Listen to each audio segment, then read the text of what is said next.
All right. Hello, everybody. There's a little bit less people today, I see. I think some people partied too hard yesterday. It's okay. I think they maybe join after lunch or later, so that's fine. So welcome to the fourth day of the Bitcoin Summer. Today is dedicated to building Bitcoin businesses. So some of you may be interested in working in Bitcoin, not just invest into Bitcoin. And it's a really passionate, idea, passionate jobs that you can find in the Bitcoin world. So today we're going to have a lot of entrepreneurs that have been working in Bitcoin for a long time, and they're going to say how was their experience, how they found that kind of job. And before beginning with our first speaker, which is going to be Mario Gibney, that works at Ledn, a Canadian company that does financial services on top of Bitcoin, I just wanted to show you something on my screen, if it's possible. Yeah. So some of you may be interested into Bitcoin like really professionally, and not a long time ago there is a really nice project that has been launched called Bitcoiner's Job, where there's a lot of companies working on Bitcoin that presents all their needs in terms of hiring. So you can see that there's a lot of demand from different companies. That's Swan, Brains. So there's a lot of different kind of companies mining, and you have a wide variety of type of jobs. So if you're not a developer, you may be thinking, okay, well, in Bitcoin there's only developers jobs, but that's not true. For example, me, I just have a big mouth and I'm working in Bitcoin, right? So. And even here, I saw this morning really nice job offering. Where is it? Wait. It was a really funny one. Sorry. Where is it? Okay. Right. Are these all jobs that are paid in Bitcoin as well? Probably. I think probably most of them will, in some kind of way, accommodate you if you really want to get paid in Bitcoin. That's a thing that has been a thing for Bitcoin companies for a long time. I know that even in Blockstream, some people were receiving their salary with Bitcoin, but according to a certain price of Bitcoin. So even though the price was going up, they were receiving the same amount of Bitcoin, which make them really rich. So that's a kind of deal you can make if you're really valuable to the company. Anyways, the job I saw, but I cannot find it right now, it's a meme officer. So even for companies, like memes are really important, like creating nice, engaging content online. So you can really find anything. And the way I see Bitcoin is, if you want to be involved, just start being involved. You know what you can do. You can do translation, you can do content, you can do book reviews, you can do app reviews. There's so many things you can do to start attracting the attention on you, so people see you're valuable. So if you're just looking how to get started, just do it, right? So that's how I see it. And you know, I will talk a little bit later about our experience, how we started in Bitcoin Montreal to be implicated, for example, a little bit later during the day. But I wanted to provide you this resource at least, which is a great thing to start.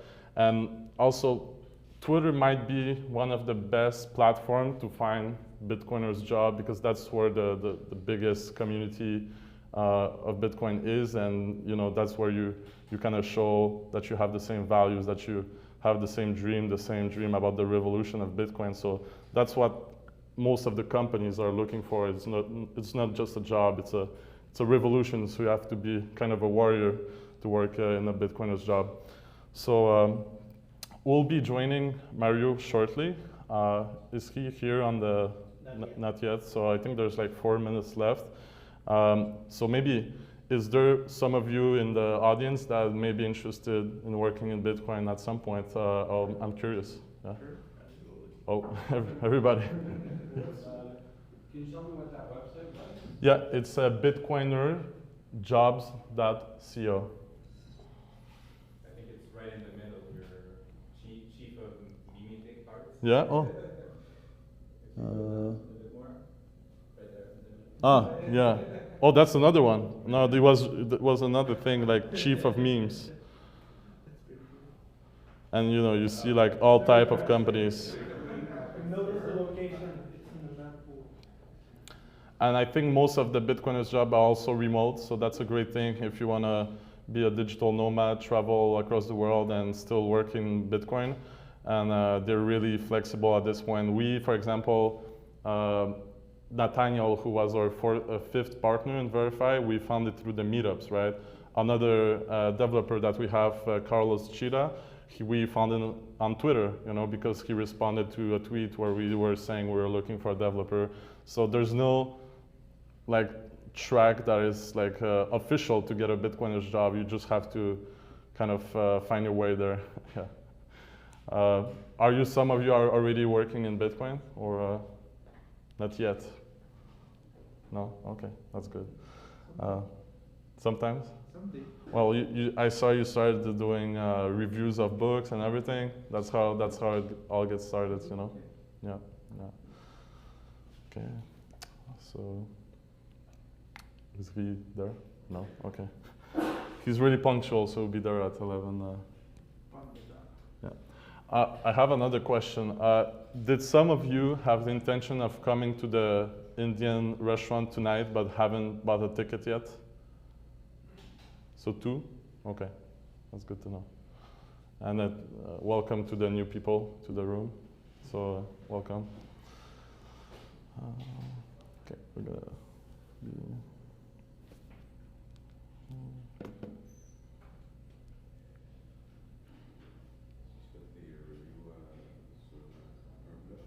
While we wait,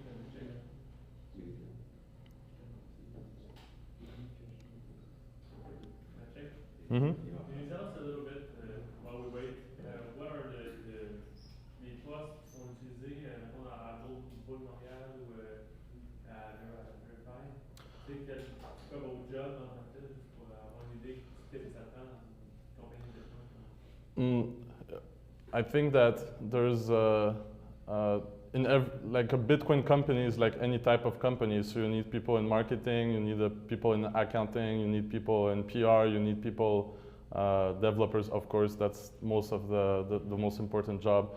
So you know, any type of job that exists in a regular company exists also in Bitcoin. But I think there's a different level of commitment, I would say, because you know, you're not just selling like a fancy bottle, you know, on Amazon or whatever. It's really about a revolution, you know, Bitcoin in general. So if you have like the spirit of Bitcoin, most companies will look at that first before they really, of course you have to be valuable and competent, you know, but still if you have the spirit, it's a big plus. For example, in bull Bitcoin, that's like a criteria. If you don't believe in Bitcoin, like it's not gonna work. We have to be like synchronized across like that idea. Yeah.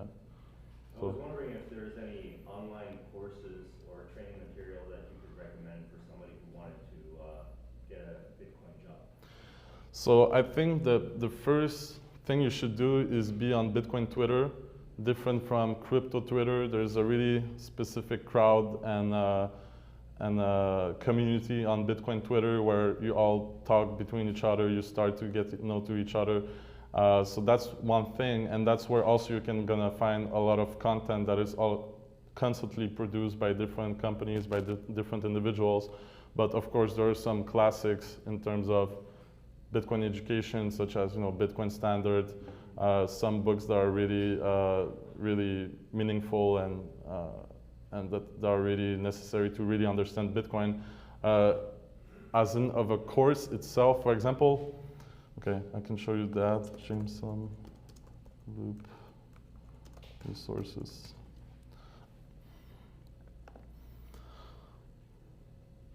Yeah. So Jameson Loop is a really old-time Bitcoiner. He's working at Casa. He's really, for example, focused on security, and he created that resource where you can find almost anything that is related to Bitcoin and the history of Bitcoin, you know, running a node, wallets. You have online, offline classes, video presentation, podcasts, like everything. There's so much content being produced on about Bitcoin all the time. It's just the beginning. So, for example, me, I love also the Stefan De Vera podcast. It's really more about technology and like new technologies that come out, and he's gonna invite like more technical people. He's there? Okay, so we're gonna talk a bit more. Hello, Mario. Oh, suddenly I'm on screen. Sorry? So suddenly I'm on screen. How you doing? Yeah, I'm doing well, and you? Doing great. Thanks for having me on. Yeah. Where are you now? Are you in Canada or? Yeah, I'm in Toronto right now. So Toronto. I just recently moved here to be where Ledn is. Perfect. We have a full room here of Bitcoiners.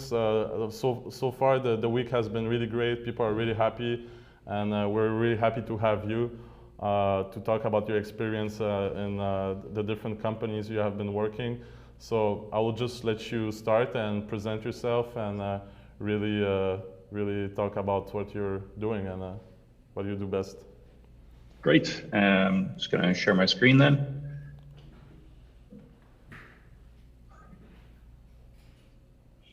Are you guys able to see? Yeah. I'm on screen, yeah? All right, cool. All right, great. Cool, thanks very much for having me. Excited to be here. I'm a big fan of what the Verify and Bull Bitcoin teams are doing, and always happy to be part of you guys' events. And yeah, today I'm going to be talking about surfing the Bitcoin ecosystem, which was a title chosen by Maciek because I procrastinated letting him know my title, but it works. So yeah, from enthusiast to builder. So this talk is yeah, going to be for Bitcoin enthusiasts who are wondering what's it like to work in the space. How do I get there? So let us dive in. Yeah, just overall contents we're going to go over. Basically 7 parts to this talk today, who we are. It's just going to be who I am, who you are as a listener or audience. We're going to look at the types of Bitcoin jobs and businesses. And there's a larger variety than I realized when I first got involved in the space. So we'll go over the different kind of ways you can get there. The paths and skill sets. So, what do you learn? What do you bring to the table? And, how can you get to, working full time or part time or whatever. Breaking in, kind of initial steps you can take to kind of get yourself on the road to getting there. What to expect once you're in being once you're working for a Bitcoin company. I've had the privilege to work for two very cool companies in space, but very, very different ones. And some of the idiosyncrasies and just little things you notice working in them, what to expect there. What kind of teammates, people you're going to meet along the way. And then, some of the benefits. So let's dive in. Number one, just who I am. My name is Mario Gibney. I am the director of community at Ledn.io. And whoops, forgot a line space there. I've been a Bitcoin enthusiast since about 2016 now. It's just recently occurred to me that's half a decade. And it's flown by. I worked for just over 3 years at Blockstream. I was the customer support lead there, and also worked pretty closely with the marketing and product teams.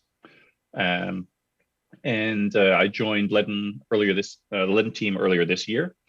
Aside from that, I've been organizer of several in real life and online Bitcoin communities, including stuff like running various meetup groups in different places I've lived in, and some Reddit groups. And then I also do a podcast with a few friends of mine, the Unhashed podcast. And I'm not actually a shampoo model, but I got lots of quips like that when I first tweeted out this photo. I think people were asking when Ledn shoulders. All right. So who you are? I'm making a few assumptions about what my audience is here based on the event. I'm gonna guess that you guys are already sold on Bitcoin. I'm not gonna try to convince you that it's a good thing or why it's a good thing or how it works. I'm just kind of assuming you have a baseline understanding and agree with me on that point. I'm assuming that you kind of understand the general values, the principles of the Bitcoin community, understanding why people would want to get involved, and what our various motivations are. This is going to be really useful for people who are not yet working in the Bitcoin industry, or who've done like a little bit of work and are kind of curious what different parts of it might be involved in, and want to know what it'd be like, and maybe you might be like deciding whether or not get started, and how to do that. So we're going to be talking about there's a lot of different jobs and businesses in the Bitcoin space. This was a mistake I made when I first joined. I just kind of assumed like if you were going to contribute to Bitcoin, you were going to be writing code, and that was it. And of course, that's really at the core of what a lot of the Bitcoin ecosystem is. That is by no means the only place where you can make a lot of contributions. So you can become an entrepreneur. You can start your own business. I'm assuming you don't have to talk about that too much. Entrepreneurs often get a lot of attention in the space, and there's a lot of resources. I've never started my own business either, so I just don't have experience with it. You can get involved in trading. This is another obvious one. Again, not going to talk too much about this one because I'm not good at it. I don't trade anymore. But those are two viable paths. Then there's kind of the less well-known work you can do. Just basic freelance work. You can produce your own type of Bitcoin media. There's this direct funding for open source research on software development. That's something that's, again, really at the core of the Bitcoin community. And then there's probably the most common way for a lot of people who end up working full-time in the industry, which is just join an existing Bitcoin-related business. So let's look into some of these in more detail. So freelance work, this one's like a good option to keep in mind if you're looking to get started, because it's simple, it's low commitment. Especially if you have already marketable skills. If you're a software dev and you're not really sure which company you want to work at full time, if you could write code and people are willing to pay for it, it's a great way to do it. You can do translations. One of my one of my roles at Blockstream was managing our translation team, and so it put me in touch with a lot of people who for some of them it was the first time they were they'd been Bitcoin enthusiasts for a while, and they have to be bilingual and good at translating stuff, and so they it was their first time kind of getting paid in the space. And it was actually cool. A couple of them I got to know and would still consider them friends, and been able to see them get full-time work in the space, but it was, an initial in. If you're good at writing, communicating, there's always space to often places there'll be demand for producing written content, especially because a lot of the tools and the products in the Bitcoin space can be highly technical in nature. It's important to remember documentation is a really important thing. So if you're a good communicator, it's something you can do. Media creation, lots of stuff for marketing. And so freelance work it's really effective at building initial contacts and references and, foot in the door. And, you're not, signing, 40 hours a week away initially. On the downside, just general problems with freelance work is that it can be inconsistent sometimes. But yeah, it's something worth thinking about if you are just looking to get started. This is actually the first time I ever got paid for Bitcoin stuff. I was doing writing articles for a small startup out in Seoul, run by a few of my friends. And for producing Bitcoin media, this is our podcast that we do. And this didn't start out as like trying to find a job or anything. This is just something that a few friends and we decided we would, we were already talking with each other pretty frequently about Bitcoins. We decided, we record, see if anyone wants to listen. And it was, the podcast space did get pretty saturated the last few years, but it's still, if you enjoy talking, it's a fun thing to do, and it can often grow into something more. We now get some sponsorship, and it's not a full-time job, but and there's lots of space for that, and YouTube and other media. And again, this is also really good for building your own audience or reputation. You just get your name out there, more people know you, which is again can lead to lots of opportunities. But yeah, there is a lot of competition, just because one of the advantages of today is that there's so many tools out there that make it easier to just have your voice being heard. Whether through social media or through podcasting or blogs, etc. But that also means that lots of other people are doing it. So open source development, again, this is I'm sure you guys all at least heard of this, how it works, and it's not quite unique to the Bitcoin industry. It does exist in some other industries, but it is front and center for us. It's not a really common thing, and this is basically there's a lot of work that goes into Bitcoin that is it's a public good. It's something where and the revenue model for how it gets funded isn't immediately clear, but it benefits the ecosystem as a whole. And so that's why there's this culture of companies that donate money to fund research just becomes broadly available. And these are just some of the organizations that it do is Bitcoin Brink and Human Rights Foundations do a lot of grants. Chain Code Labs directly employs people who work on cryptography, on libraries, on Bitcoin core development. That's the Square Crypto logo. They I don't know if they were the first, but the first I'd heard of that was also doing grants for UX design, which is also an important part of the ecosystem that you could argue was somewhat neglected in Bitcoin's earlier days. And if you can get a grant, it's really great. The thing is, they're limited. Fortunately, in recent years, the funding has become a bit more available and more distributed. But there is still a decent amount of competition for these. You'll often have to do quite a bit of work for free before you get one. Often the grants will go to people who have already been working on their project for quite some time before they receive a grant like this. Good for people with a lot of self-drive. If you're really math and software-oriented types, for most of them, again, like there is some space for designers as well. That is less common at this point. And one of the cool things is that your work immediately and directly benefits the Bitcoin community. As soon as it's published, I'm assuming that a lot of people here are motivated by more than just get rich right away, and actually want to do stuff that helps this Bitcoin thing succeed. And one of the cool things is if you can get research like this funded, the stuff you work, once you publish it, it's out there. People can start using it right away. So it's really directed, immediate kind of impact you're having. And then, again, this is probably the most common path is joining a Bitcoin company. This kind of in my mind, I'm dividing this into roughly three categories. There's an e-commerce company, which is a bit more peripheral. This is you're selling Bitcoin related content, and we'll talk about example in a bit. There's hardware companies. So I'm thinking of companies that do, cold storage or mining, and those aren't even very similar to each other. But and then last is software companies, and I'm going to talk about this the most later in the presentation because this is where I have experience. And yeah, we can divide those further into self-sovereign tools and financial services.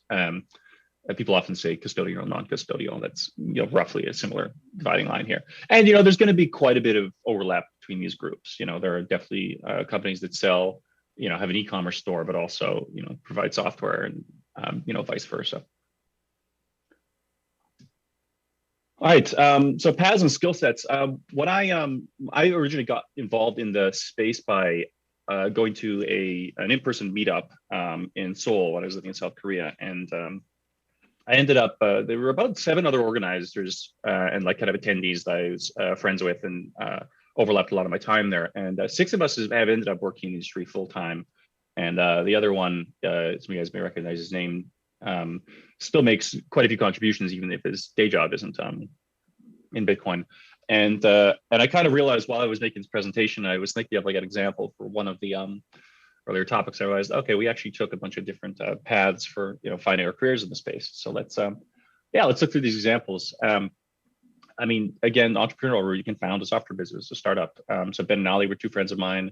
They were already software engineers with pretty practically applicable skills. They had background in cryptography, and they discovered Bitcoin quite early on, and they started messing around with some tools and built a service in their spare time. And so then with 2 other friends, they founded a software company called BitHolla.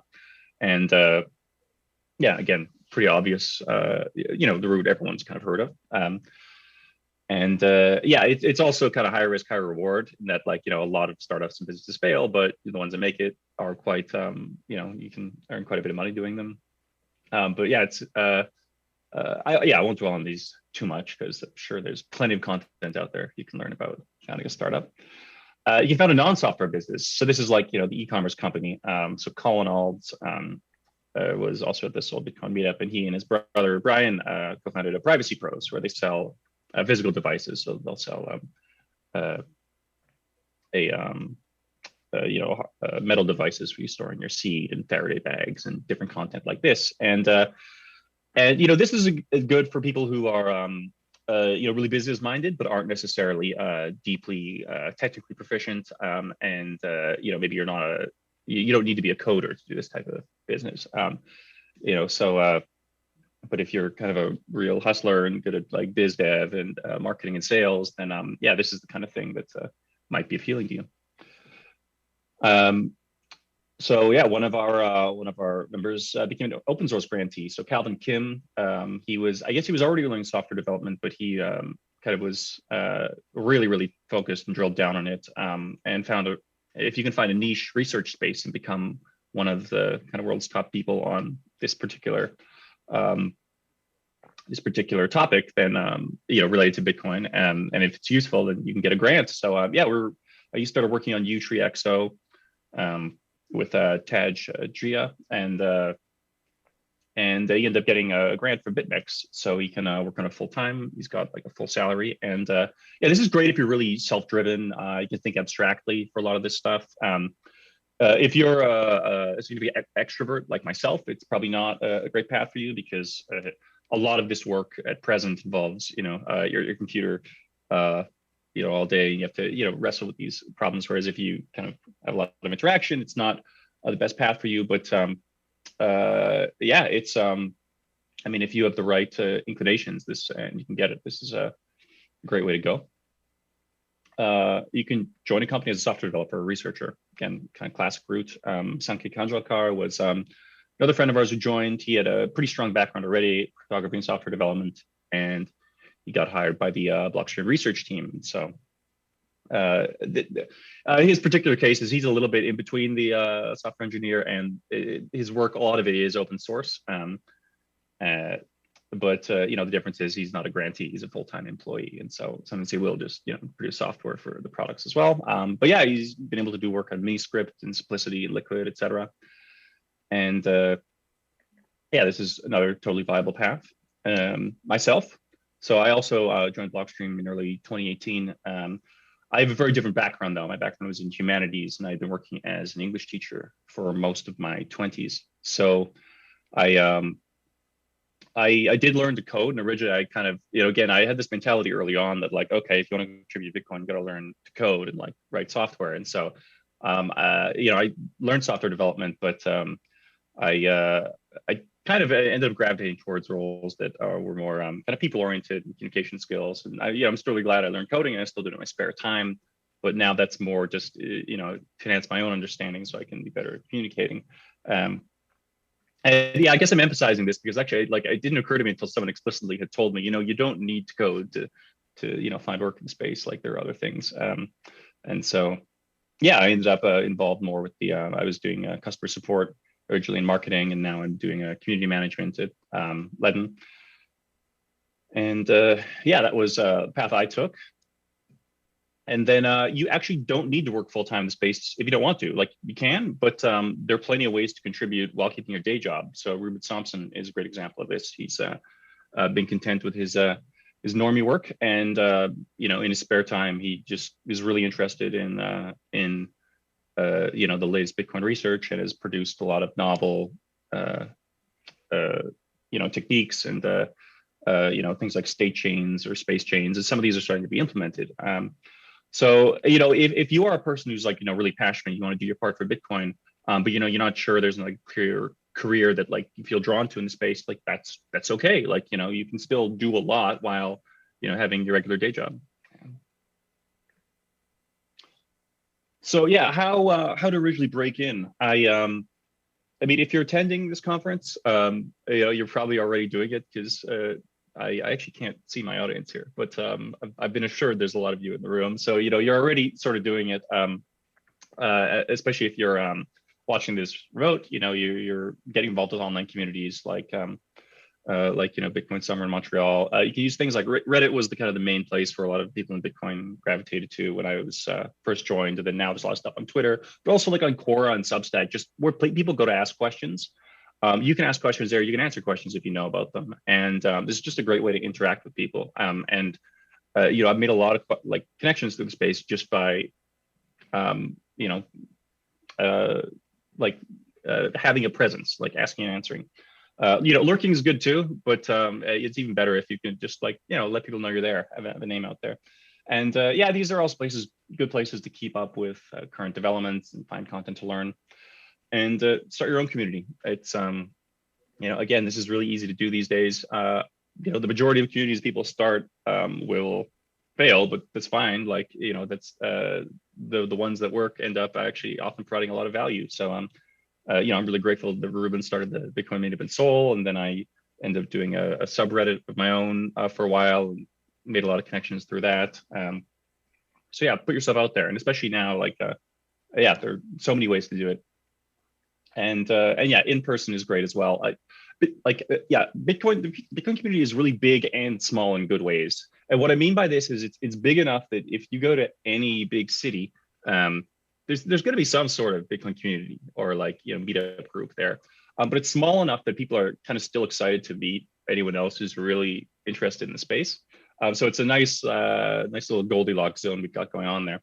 And then once someone, if it's easier for them to introduce you to, someone else that they know in the location you're going to.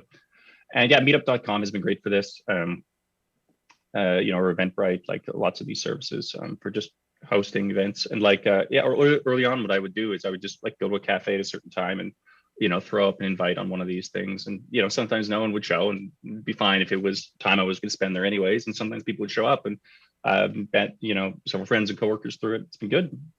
So try and get out there in person is great. And then, find a niche you're really interested in and learn about it.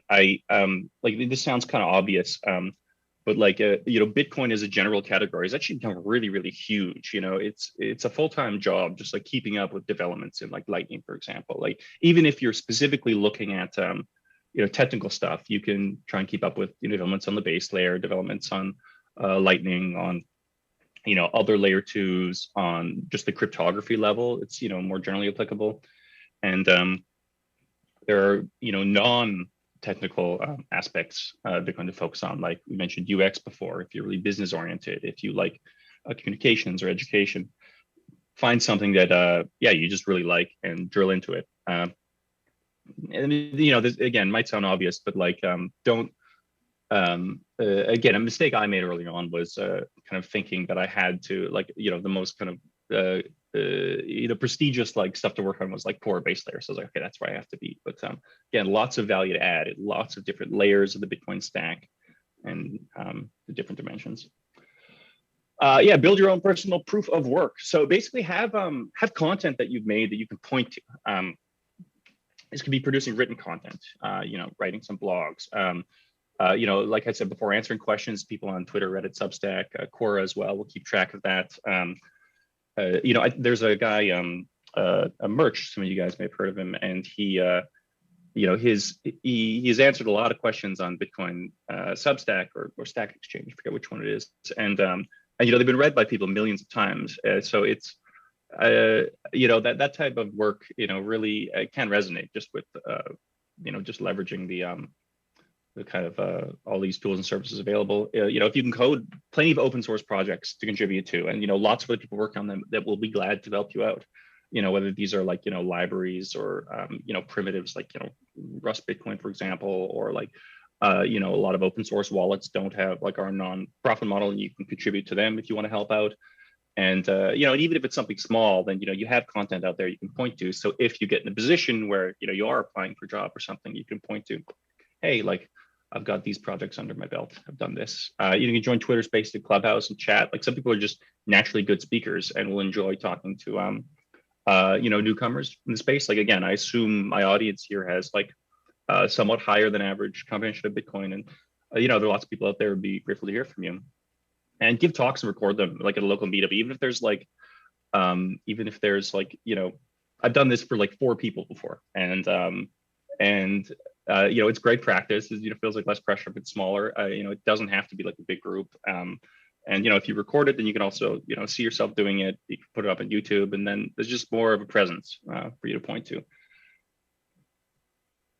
The basic combination, if you know people in the space, even if they're pseudonyms, if you skills and understanding are demonstrable, that's what I meant by the kind of proof of work part. And this goes a long way towards finding work and kind of finding your niche. So what to expect once you're in? So you've joined a Bitcoin company. It's good. What's it look like working there? So again, as I said before, you think of e-commerce businesses, hardware companies, software companies. I'm gonna talk about software companies because that's where I've worked. And we're gonna. Bitcoin is interesting in that because there is this really strong, self-sovereignty value in our culture here, and that it makes for some unique or some interesting things to be aware of when you work in the space. So I'm going to compare those. So let's talk about our self-sovereign model first. So companies like Blockstream or Wasabi Wallet, or nonprofit projects like BTC Pay Server, most open source wallets, etc. So these are basically, you produce software that is really open source and viewable. It's important for security reasons and for just for producing content that can be built off by other people, and people can verify it themselves. Don't trust, verify. And so if we look at Blockstream specifically, like some of their products are great examples of this. Is the Green and Aqua wallets, Blockstream Jade, which is open source hardware. Blockstream Satellite, there are kits sold, but you could just buy your own equipment and run it. And you can use Liquid, Sea Lightning, Explorer, or the Blockstream Explorer. And one thing that's kind of notable about all these is they are, you don't ask permission or apply or create an account. You get the tools and you use them. So that leads to some like kind of interesting considerations when you're working, because first of all, like users are maybe ultimately is too strong a word here, but they're responsible for their own asset management. Now, to a degree, the company is responsible for the software that they create, but because it's open source and auditable, that's a bit more of a joint effort. Whereas closed source software, it's kind of like it's all on the company making it. But what happens is you provide the tool, and then anyone can use it. And so users have to directly manage funds themselves. If you're using an open source wallet, the creator of the software can't help you out if you lose a key, right? So this has some pretty significant impacts in if you're working in like customer support or marketing and providing documentation or like helping users use it. You got to be really careful because one example is when I was helping people use Blockstream Green Wallet, I had to because we don't know who we don't the users weren't KYC. You didn't know their identities. You couldn't assume that you were talking to the real owner of the wallet. And so you kind of had to give responses that were both be helpful to someone who genuinely needed help and also wouldn't help a malicious attacker who's like trying to fake being the owner of a wallet. And so it's an interesting set of kind of practices and like constraints that you're working with compared to a more traditional kind of customer service role. You kind of have Schrodinger's user. You have to treat them both as genuine user in need and a malicious attacker. So that was that was a bit of a learning curve, but the challenge was really enjoyable. And then you're also, because producer-driven open source software is not supposed to directly have usage over someone else's tools. You have to be careful that they're not giving you information, because again, a large part of the Bitcoin ethos, especially with open source development, is like individual ownership. Like we don't want to know, as a software provider, we don't want to know any more information about you than we need to. So you kind of have to guide some users through that as well. Revenue model is often challenging for these products, because people don't, because if it's free and open source and anyone can use it, you can't charge directly for its usage. So you often find you'll find that there's a smaller number of these actual for-profit companies building these tools, and the larger number that rely on kind of donations or nonprofit models. There's less in the way of legal and compliance overhead. So if you're working for one of these projects, you're probably gonna have to spend less time, depending on what your role is, with dealing with like kind of legal constraints or like compliance overhead, just because you're not directly managing other people's holdings. And again, it's easy to provide user privacy because you just know less about your user. So that's less of a, the ensuring privacy happens almost at the perimeter. If you can think of it that way, like you minimize the amount of information you get just so that you don't know as much, right? And then product security considerations have a large focus on code review and quality. If you're building secure software that's auditable, like that's a massive part of the where you provide security. Of course, there's other forms of security, like you don't want malicious people getting access to internal chats and everything. There's the operational security, but there is this large focus on code review and quality. And so this very kind of developer focused, these self-sovereign model. And so let's compare that with something like a financial services model. So this is going to be any Bitcoin exchange, broker, or lender, or a custodial wallet of any kind. So I will use Ledn.io as Ledn as a prime example. We are a lender in the Bitcoin space. So we have again, we do not produce open source tools. You have to register an account with us in order to use our services, and we have interest accounts. So you deposit your Bitcoin or your USDC with us, and we do stuff with it. We will lend it out, and provide yield in other ways and pay interest on it. But that is all requires you to kind of log in and trust us with your holdings. And so we also have Ledn trades. You can trade between them with dollar loans and B2X loans. So you can post up Bitcoin as collateral, and then we'll issue you a loan in dollars. And with B2X, you can use the dispersed dollars to just automatically buy more Bitcoin. But yeah, I mean, the key thing with this is to understand that we are holding someone else's coins. That's integral to the business model. And so this leads to a very different set of kind of constraints and concerns. It's in a lot of ways it's more similar to the more typical or more broader tech scene, because the company manages client assets directly. The revenue model is more straightforward. Like if you're just people might need to pay to use your service, or there might be fees. For us, we will earn money off of interest on loans and kind of excess interest on deposited funds in the savings accounts. There's much higher legal and compliance overhead. You have to get the proper licensing and make sure you're qualified for the right jurisdictions, and there's limitations on like how you can advertise. Especially like a lot of places are really cagey about broader crypto advertising. So that's another concern. KYC, like know your customer, know your client, know your customer, is almost always required. So privacy is different. Earlier on when I talked about the self-sovereign tool model, privacy was more at the perimeter. You just want to know the minimum amount about your client as you can. Whereas if you have compliance that requires you to have personal information, protecting user privacy has a lot to do with ensuring that like your system is secure so it doesn't get hacked or leaked. I think companies have a responsibility to not over comply so that they are respecting the users wishes. At the same time, they have legal constraints. They must operate legally or they got shut down, right? So there's a different focus there.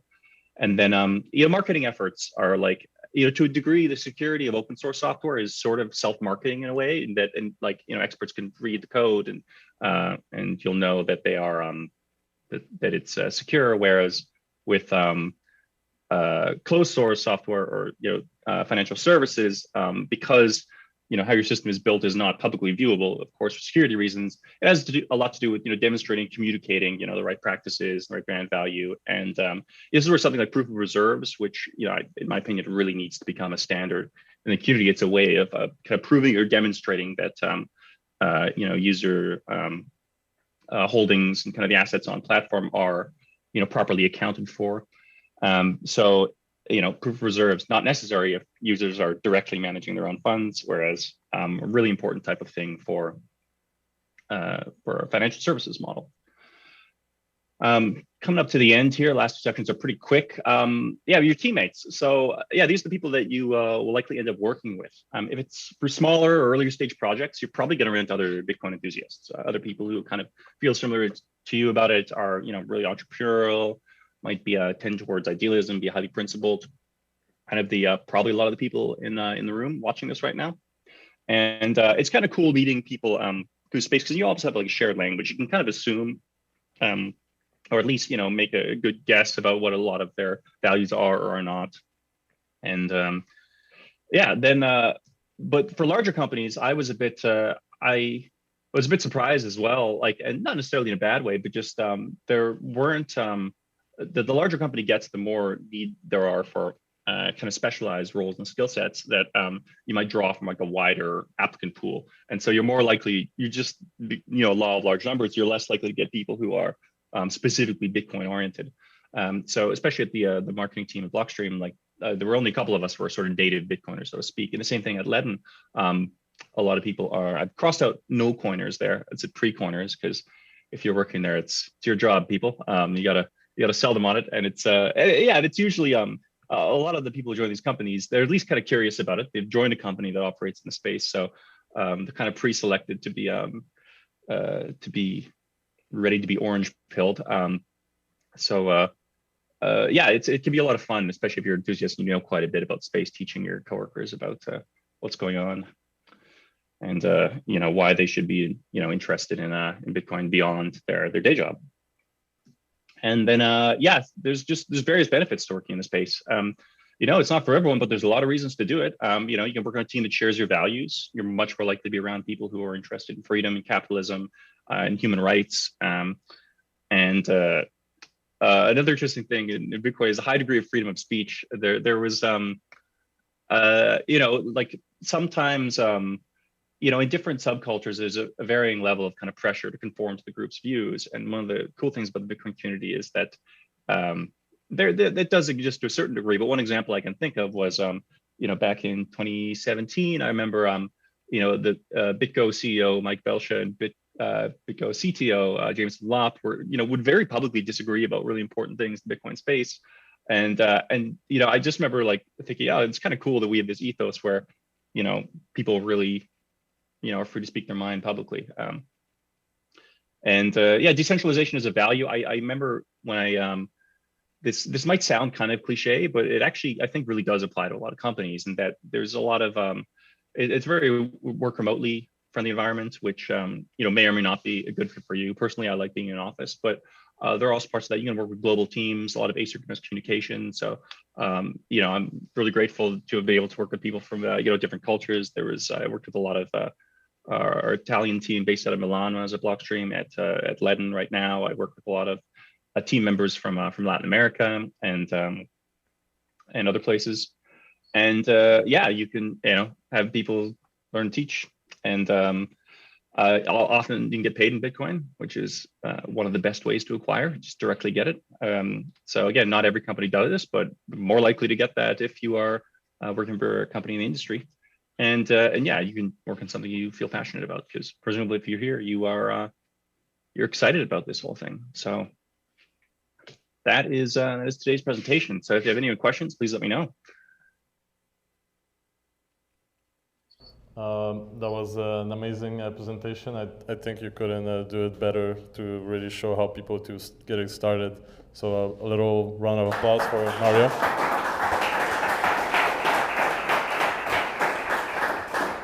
Yeah, so any question, guys?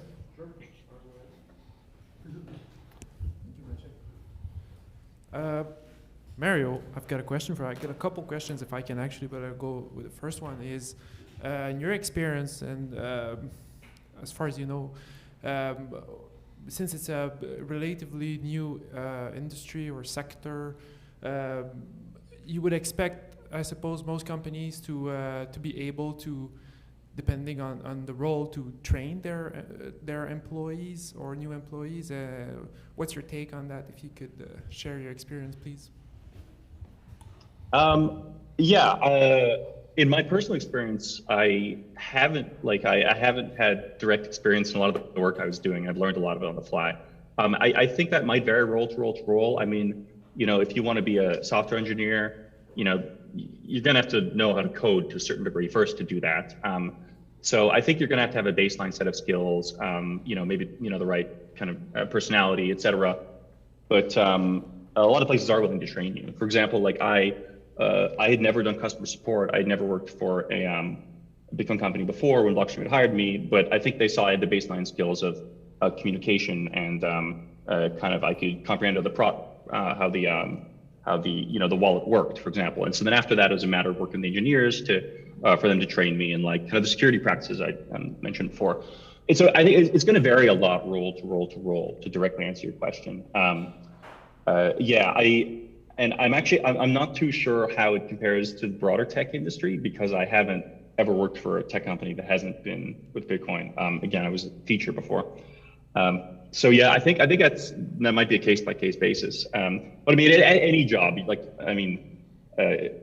you're going to be learning to a certain degree. So it's always going to be on a spectrum, and then different roles will feed either ends of that spectrum.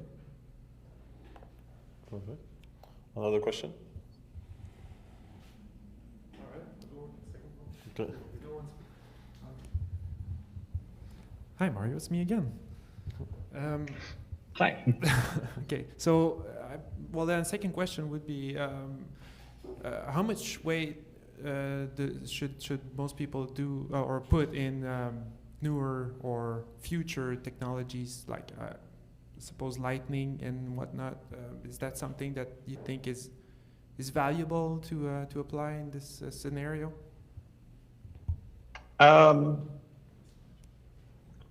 Yeah, it's difficult to answer, I guess. I think a lot of the early work in Bitcoin tends to be on the kind of research, open source end of things. And then as it develops, then you start getting business models on it. I think Lightning Network is a great example of this, in that, it existed back in, 2018, early 2018, but the number of viable business models that it operated on were quite far and few between. And a lot of the necessary work needed to be done in the open source, like protocol and kind of more research. And so, like now we're gradually starting to see more Lightning oriented businesses pop up. I don't have a really clear answer on how you can tell. It's going to depend. It's definitely possible to be too early.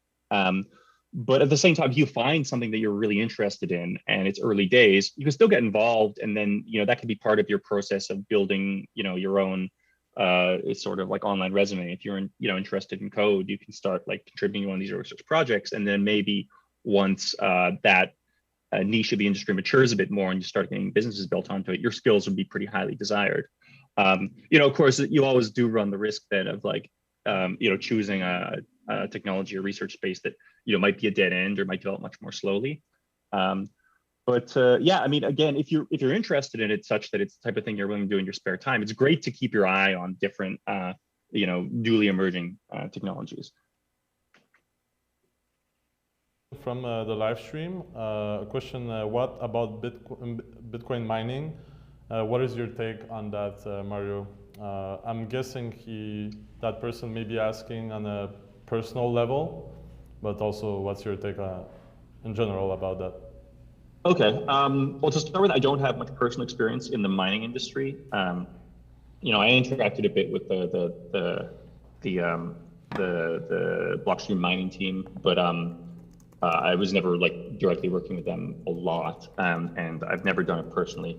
From what I understand, it's like the mining industry in general. It lends itself. It's becoming more and more industrialized. So like if you're like, personally want to set up your mining op in your garage, it's harder to do nowadays. Not necessarily impossible, especially if you have access to cheap power, but it's more likely to be something that you're going to pursue as part of like, a full company. And it's very capital intensive. So it's different than, software businesses tend to be, you're going to want to iterate a lot. You get lots of user feedback and, produce, new code right away. Whereas, mining tends to be, acquisition of, these units, negotiating big power deals, setting these big warehouses. So yeah, if you're really interested in, stuff like computing hardware and, if you have experience in the energy sector, that kind of thing, it can be something to look into. Or if you just find it really interesting, keep learning about it. I can't think of an immediate way to kind of get involved through stepping stones. But yeah, sorry, I don't have a better answer than that. Again, it's not a field I've worked in directly too much. Great. Another question? I have a question, Mario. Cool. What exactly is a director of community? What are your roles and what you do exactly? Sure. Well, a part of me being here right now is my capacity of community director. I'll work with our affiliates and getting our name out there, coming up with ways that Ledn can be a good steward of the Bitcoin community, doing our part. It's a lot of marketing related material. My current job, I do a lot of, it's a bit more generalist as well. I get to kind of bounce around and help with different parts of the company as well. I mean, Ledn is also has grown very, very quickly in the last few months. There was about a dozen people when I joined back in April or March when I first talking, and we're up to 45 now. So so rules have shifted around quite a bit, which is it's part of the process. But I hope that gives you a clear idea. Yeah, great. I'm personally a client at Ledn, so I really like the product and the services. I think it's great. You said it's already growing a lot. Can you tell us a little bit more about Ledn? It's a Canadian company, so kind of makes us proud for the whole Bitcoin Canadian community as general. So can you tell what are the prospects and what are the vision of Ledn for the upcoming years, months? Yeah, absolutely. So as I said, we have, go back to that slide. We have, these are our main products available at present. We have interest accounts, so you can deposit Bitcoin with us, and we will lend the Bitcoin out to counterparties or generate yield in other ways, basically produce interest on your coins. And same with USDC, you can trade on our platform. We're not an on-ramp yet, but we are working towards letting you actually buy Bitcoin through our platform. And then it's actually a great service if you are if you own Bitcoin and you need access to cash, but you do not want to sell your Bitcoin. Perhaps because you just need the cash temporarily and you don't want to trigger a taxable event by selling your coins. That's what our dollar loans are. You can just post up Bitcoin as collateral. We issue you, a loan in dollars. Once you pay it back, your Bitcoin gets freed again. So yeah, no, we're really proud to be able to, help a lot of businesses, finance operations, a lot of individuals, avoid selling the coins. And yeah, there's a lot of different areas we're expanding to. Like we work really hard to offer very competitive rates. So our risk team is finding ways to produce higher yield while still being very conservative. There are a lot of services out there that produce a lot of yield, but will do so in rather risky manners. We're also currently doing our second round of proof of reserves, so you can actually verify that your holdings on platform are properly accounted for. One of the big fears with people depositing their coins with another company over the years has been the companies that have gone bust, like Mt. Gox or Quadriga, and proof of reserves basically makes that type of thing, demonstrably not going to happen, right? There was no way Quadriga could have provided proof of reserves, given now that we know how they were operating. Whereas, that's something we invest in so clients can feel more reassured that their things are probably accounted for. And yeah, that's us. Please give us a look. As I said, Ledn.io, and especially, if you're looking for jobs as well, we are hiring. Yeah, I hope you're keeping my coins safe. So absolutely. We have a question from the audience. Okay.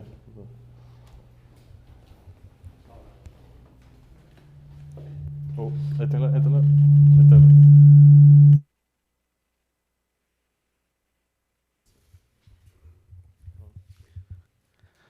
I have a question at Ledn as a financial services provider. I'm guessing maybe you had to sit with the with FinTrack or the Ontario Securities Commission. Can you talk about the like how it's going with them? Are they trying to help? Do they have experts on their side? And maybe just the general experience if you had to sit with them. Okay, so I haven't directly interacted with them. You're correct that there is a lot of compliance, and we do need to register with these authorities. But I haven't personally interacted with them, so I can't speak to that. I mean, I haven't heard anything anything bad about them, which kind of assume that our compliance and legal team is things are going well. But yeah, sorry, I don't have any particular insight there. Another question, Mario? Hi, Mario. I just had a quick question. I was surfing on your website, ledn.io, and I could see that there is no French translation, and there is no jobs for a French translator either on the careers page. Are you guys looking by any chance? I could bring it up with the team. We definitely are committed to being like a global company, and so far we've been very Canada and Latin American focused. A lot of our team is bilingual, English, Spanish, and starting to do Portuguese, and we would absolutely love to do French. Shoot me a message. I mean, we can see if something's worked. It's not something we're directly looking to hire, but it's something that we do hope to do eventually. I can say for a fact that the Quebec market is really it's really important for them French, and I understand that. So yeah, that might be a good way to expand into a market easily, I would say. Yeah, of course. I mean, people absolutely want to use something in their native language. Yeah.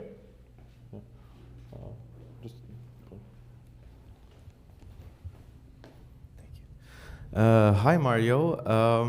I imagine you're familiar with the recent regulatory issues that BlockFi has been faced with in the last month or so, and I just wanted to know if you could comment on the situation and how this could apply to you guys in Canada, and what are the regulatory concerns here of a Bitcoin or crypto lending company, and how can it be viable in the future?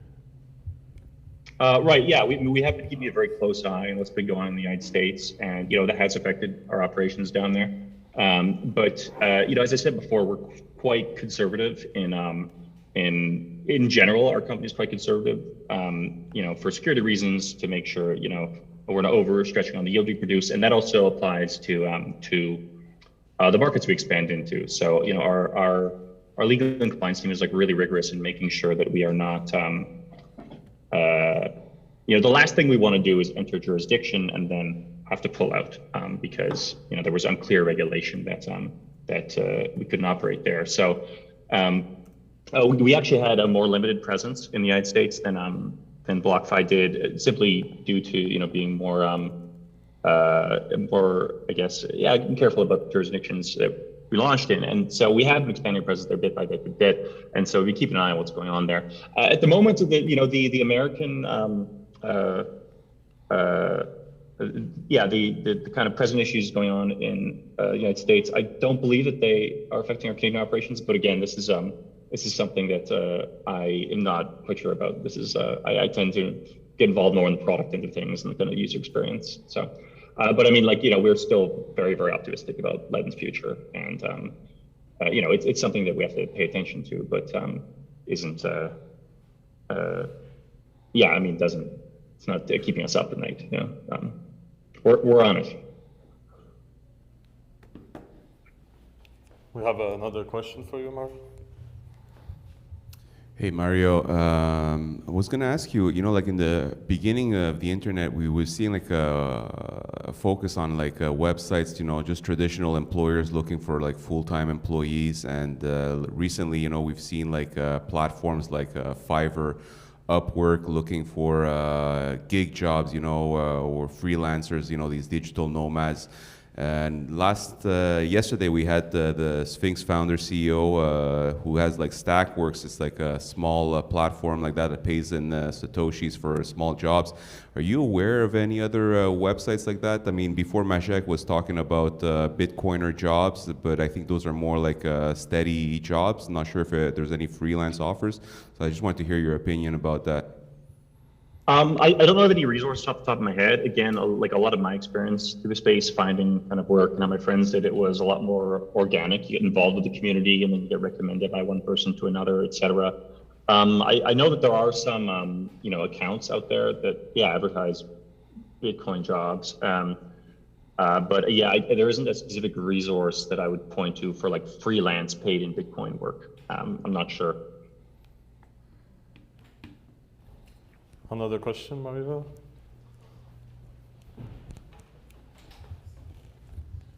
So this is just an opinion question, but where would you rank Canada's, where Canada is on regulatory issues with Bitcoin?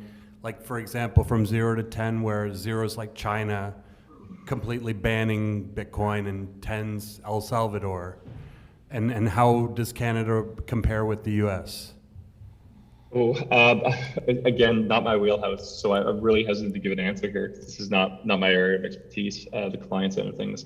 I mean, you know, we're obviously doing better than China, and that, like, you know, we don't have companies leaving en masse, and we obviously haven't declared it as legal tender. But I don't feel comfortable giving an answer because I'm not sure. You know, like, again, so far, like, we're able to operate, you know, and we're, you know, biometrics, we're very optimistic about Ledn's future. So I guess that's gotta be points for Canada, you know, since we're able to operate out here. So I'll give us at least a 4. I don't know, somewhere between 4 and 8. But again, it's a wide range because, yeah, this is not where I've dug in too deeply.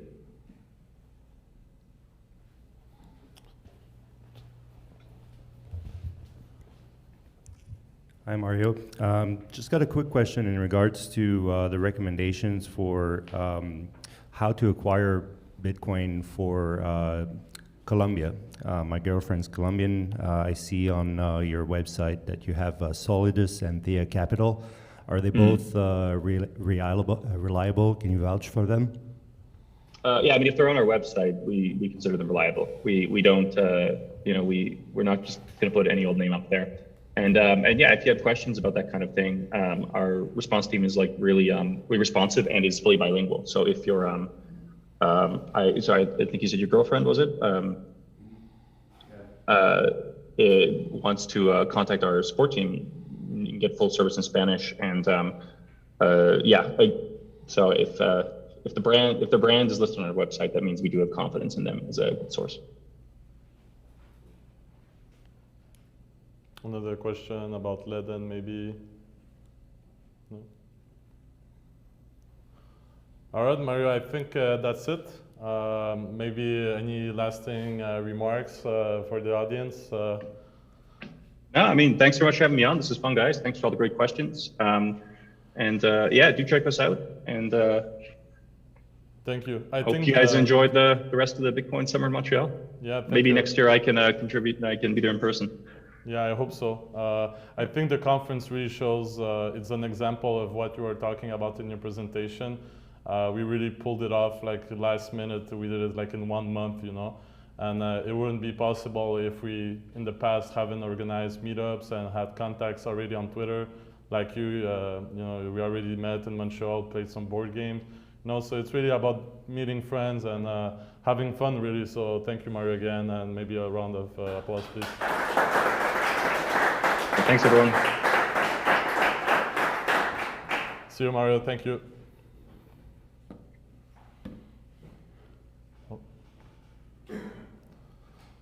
So yeah. So thank you again for. I hope you like the presentation, and we will go with lunch. Unfortunately, the restaurant had a little electricity. I don't know how to say it. Shortage. So it's going to be a little bit late. It's going to be ready in 30 minutes. So let's have a chat, grab a coffee, and yeah, have fun. So we'll be back after the lunch for more presentations.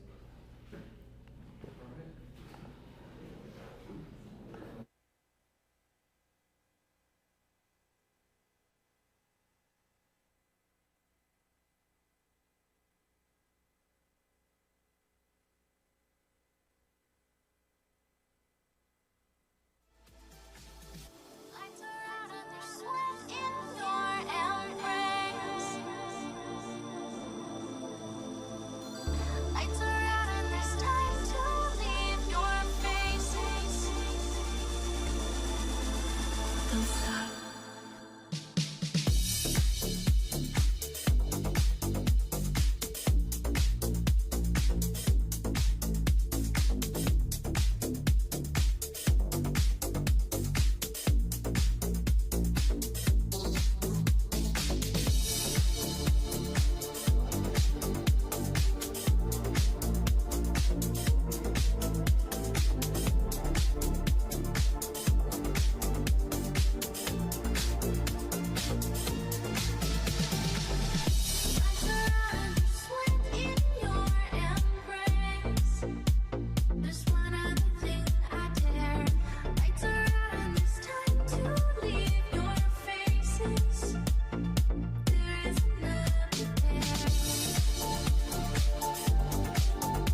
gotta keep my pace. I realize you're gone the second I reveal my age. I hold your hand, you know I will, baby, we'll win the strife. We'll dance along a starry sky together.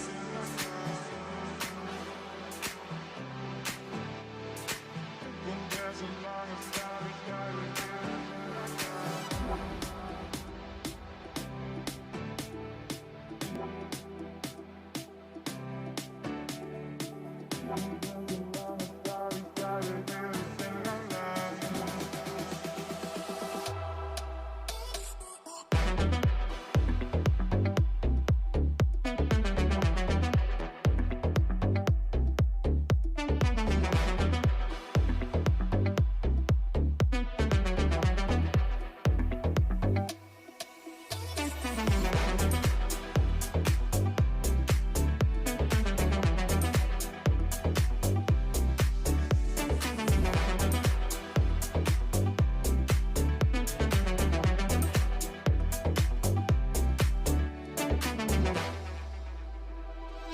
My lonely heart was sick for yours until the end of time.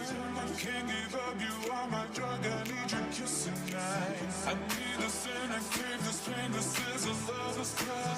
Oh baby, spare me, come and save me, bring me back to life.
Give it to me every day in the morning. Give it to me when you hear me calling. I'll feel all your love and all your intrigue tonight. Give it to me every day in the morning. Give it to me when you hear me calling. I'll feel all your love and all your intrigue tonight. Give it to me.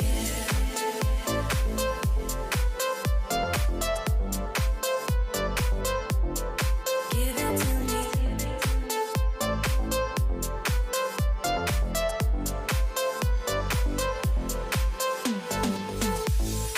I'm still having flashbacks of you and I that night. Your words were so hypnotizing. Our connection was so enlightening. You've got me into the spin that I know I can win, but I want to at least try. Baby, you got me when you need me. Baby, you got me if you please me. Baby, you got me if you want me tonight. Baby, you got me if you tease me. Baby, you got me if you ease me into the zone that I need you tonight. Give it to me every day in the morning. Give it to me when you hear me calling. I'll feel all your love and all your intrigue tonight. Give it to me every day in the morning. Give it to me when you hear me calling. I'll feel all your love and all your intrigue tonight. Give it to me.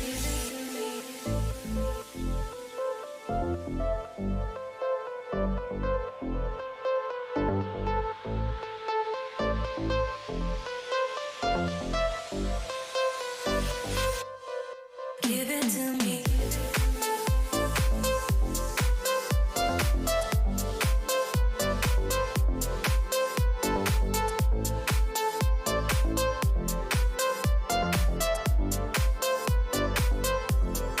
Give it to me.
I will never come back to your arms, baby. Oh, baby.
Yeah, I see you, you don't see me. The sky has gone, turned its back on me. Into your eyes they shine an emerald green, and into your lungs they breathe bittersweet. Take our chances on the stormy sea. Break the ice and see what we could be.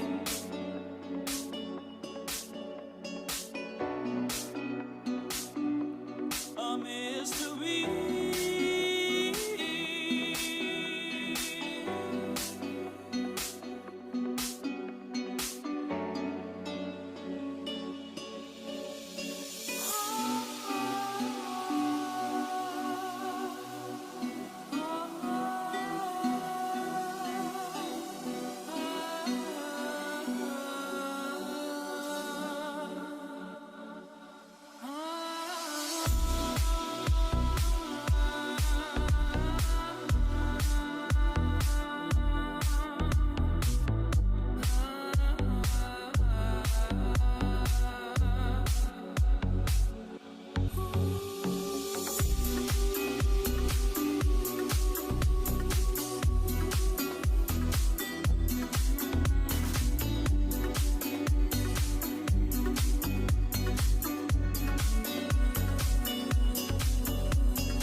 Don't you know the way?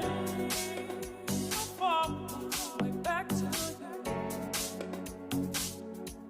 When I went astray, the stars that guide me to you.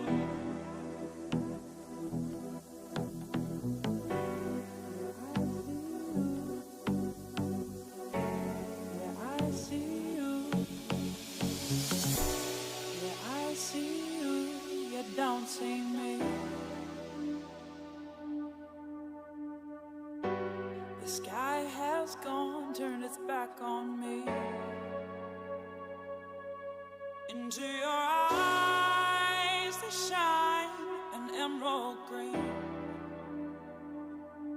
and into your lungs they breathe bittersweet. Take our chances on the stormy sea.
coming back.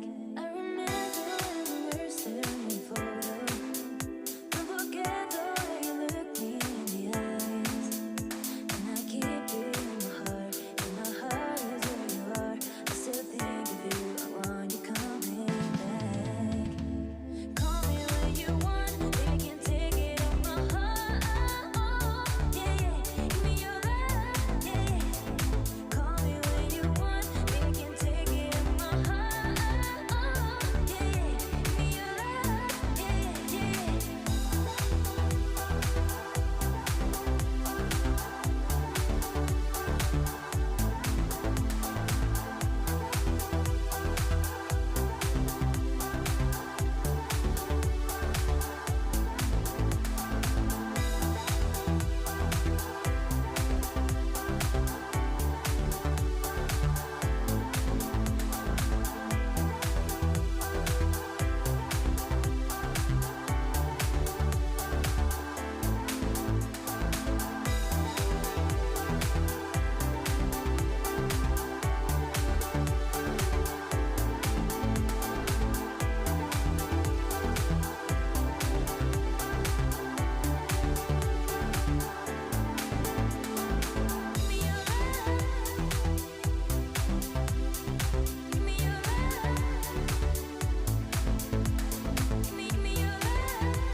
his duty, and his mission.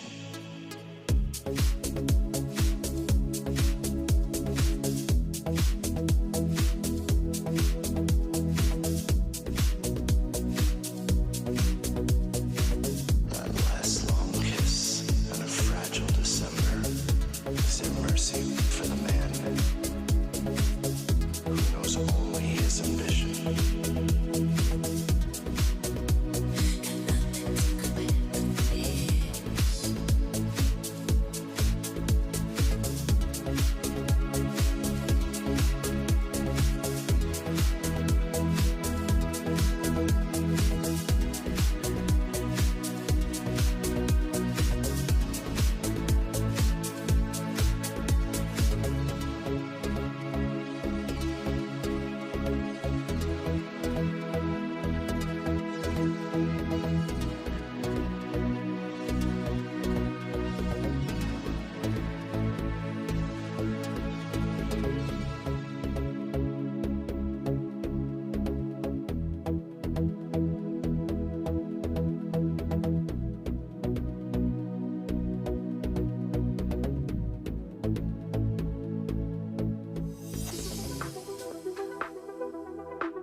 The door is right.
tell me that you love me.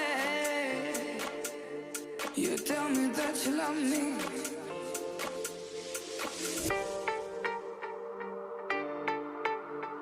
You tell me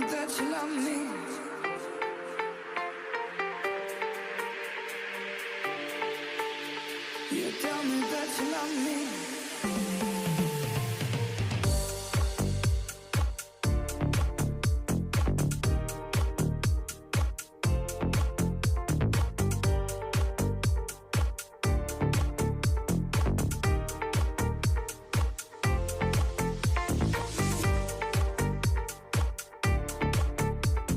You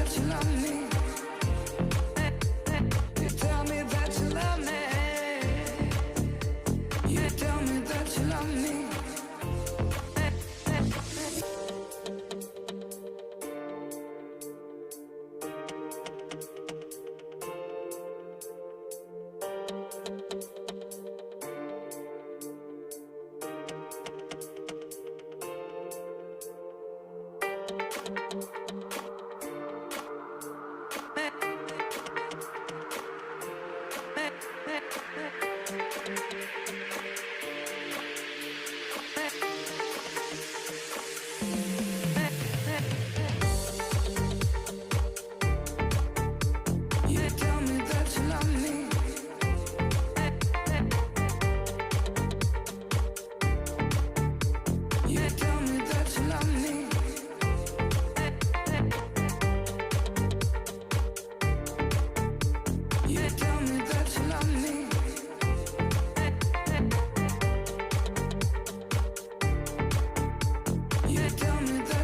me.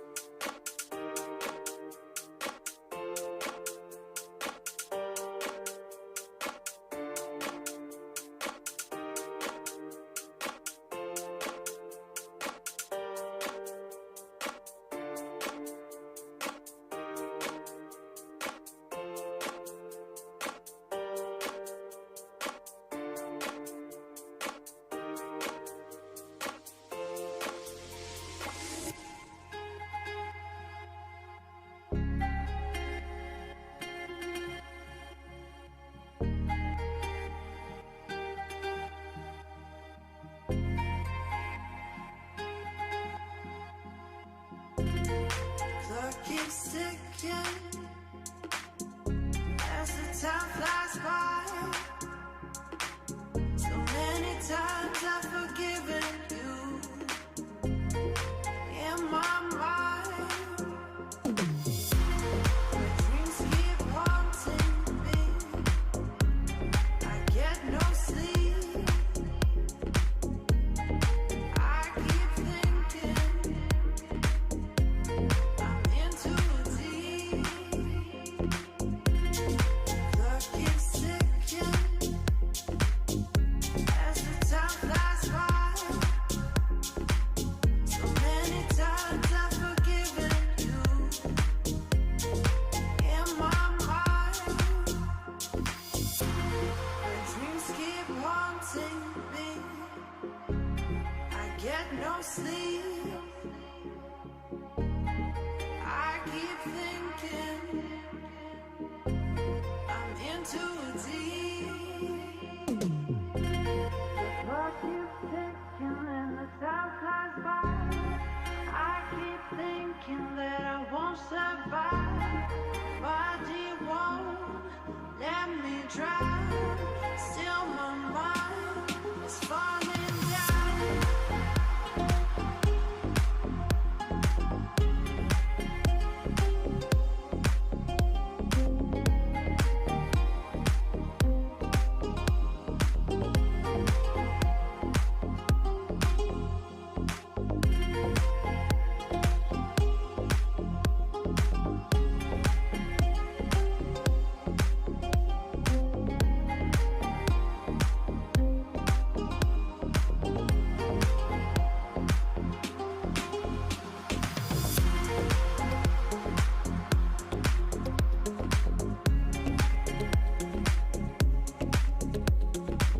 Dreams keep haunting me. I get no sleep. I keep thinking I'm in too deep. The clock keeps ticking and the shot clock by. I keep thinking that I won't survive. Body won't let me try. Still my mind is falling down.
Pieces of my heart, like windows in the dark, looking out for something that's missing. Colors that don't change, I'll turn to shades of gray, staring in the night for vision. And I shoot up a flare, throw my hope in the air, singing SOS. Can someone save me? I'm all out of love. You say you've got enough for the both of us. I'll make it, baby. And I shoot up a flare, throw my hope in the air, singing SOS, singing SOS. And I shoot up a flare, throw my hope in the air, singing SOS. Can someone save me?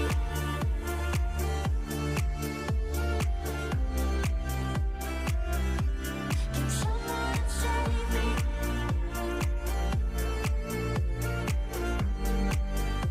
Save me. Can someone save me?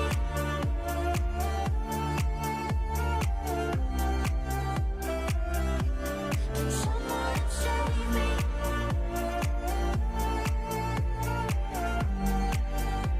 Save me. SOS. Quiet, it's too loud. My faith is on the ground. You lay down there with me when I'm lonely.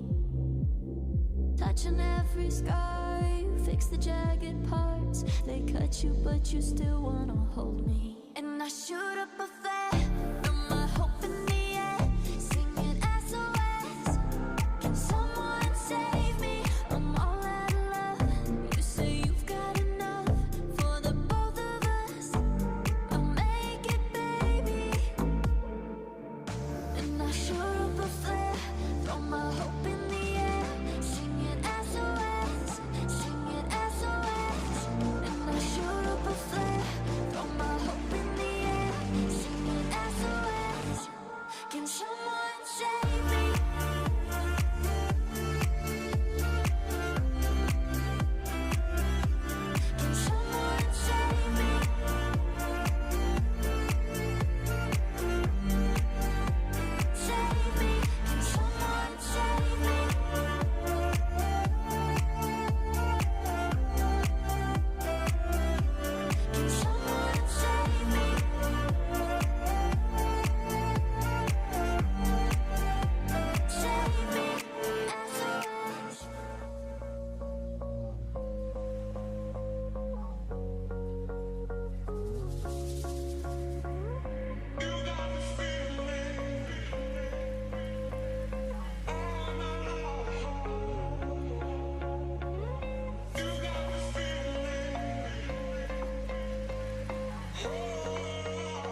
There's no way, I don't wanna go. Yeah, without you, I'm an empty soul. There's no way I want you next to me. Without you, I can't survive. Without you,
stop.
I've gotta keep my pace. I realize you're gone the second I reveal my age. I hold your hand and know I will, but it will win the strife.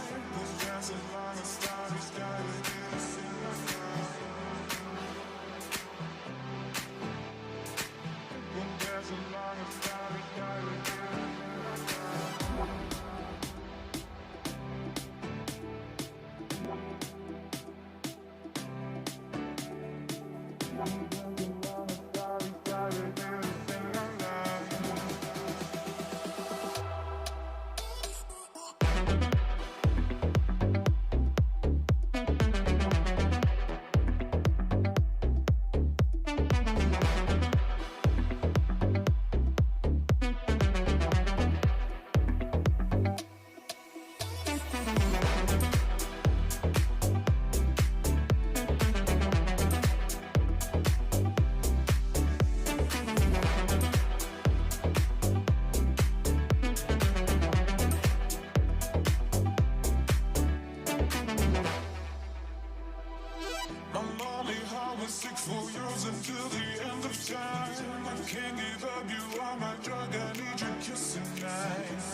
Give it to me every day in the morning. Give it to me when you hear me calling. I'll feel all your love, all your intrigue tonight. Give it to me every day in the morning. Give it to me when you hear me calling. I'll feel all your love, all your intrigue tonight. Give it to me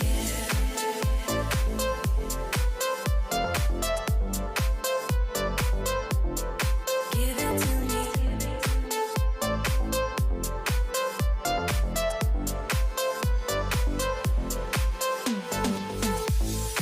I'm still having flashbacks of you and I that night. Your words were so hypnotizing. Our connection was so enlightening. You've got me into the spin that I know I can win, but I want to at least try. Baby, you got me when you need me. Baby, you got me if you please me. Baby, you got me if you want me tonight. Baby, you got me if you tease me. Baby, you got me if you ease me into the zone that I need you tonight. Give it to me every day in the morning. Give it to me when you hear me calling. I'll feel all your love and all your intrigue tonight. Give it to me every day in the morning. Give it to me when you hear me calling. I'll feel all your love and all your intrigue tonight. Give it to me.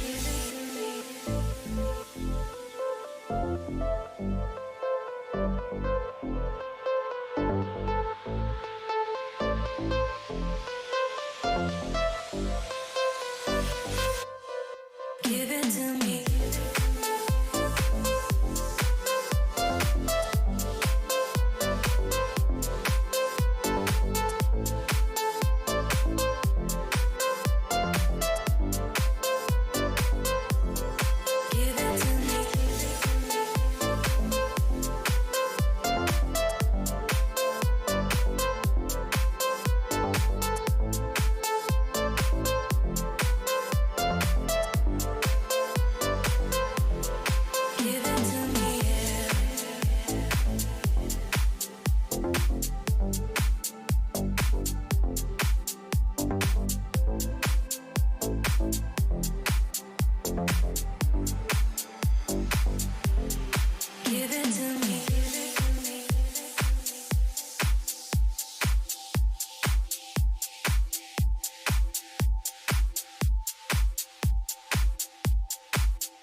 don't see me.